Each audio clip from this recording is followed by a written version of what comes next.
খবর 24 সাথে আপনাকে স্বাগত।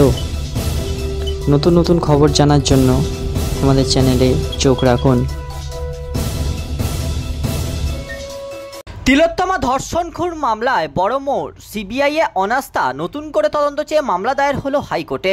বৃহস্পতিবার মামলা দায়ের করলেন তিলোত্তমার বাবা মা। তিলোত্তমার বাবা মায়ের অভিযোগ, সব তথ্য প্রমাণ লোপাট হয়ে গেছে।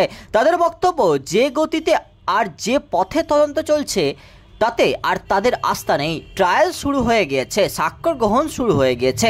এর মধ্যে আদালত যদি হস্তক্ষেপ না করে তাহলে তাদের মেয়ের ওপর নির্যাতনের খুনের তদন্ত মাঝপথেই স্তব্ধ হয়ে যাবে। সোমবার বিচারপতি তীর্থঙ্কর ঘোষের এজলাসে গিয়ে তারা মামলা করেন। মামলা দায়ের করার অনুমতি দেন বিচারপতি। আগামী সপ্তাহে এই মামলার শুনানি হতে পারে।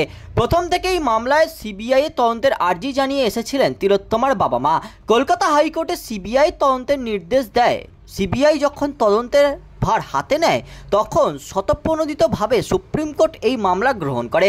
বর্তমানে শীর্ষ আদালতে এই মামলা বিচারাধীন। সুতরাং নতুন করে যদি কলকাতা হাইকোর্টে এই মামলা শুরু হয় তবে প্রথম বিচার্য বিষয় হবে আদৌ এই মামলাটি শোনা যেতে পারে কিনা। শীর্ষ আদালতে তিলোত্তমার পরিবারেরও আইনজীবী রয়েছে, সেক্ষেত্রে সম্ভাবনা রয়েছে সুপ্রিম কোর্টেও তিলোত্তমার পরিবারের আইনজীবী হাইকোর্টে মামলার বিষয়টি উল্লেখ করতে পারেন।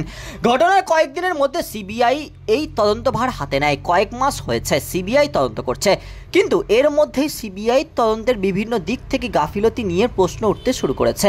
আর এই বিষয়টি আরও জোরালো হয়েছে যখন 90 দিনের মধ্যে সিবিআই চার্জশিট দিতে না পারায় অন্যতম অভিযুক্ত আরজি করের প্রাক্তন অধ্যক্ষ সন্দীপ ঘোষ ও টালা থানার প্রাক্তন ওসি অভিজিৎ মণ্ডলের জামিন হয়ে যায়। অসন্তোষে ফেটে পড়েন আন্দোলনকারীরা। সিবিআই যে ঠিক মতো তদন্ত করছে না এই জামিনই তার প্রমাণ বলে আগেই জানিয়েছিলেন তিলোত্তমার মা বাবা। ব্যুরো রিপোর্ট, খবর 24/7।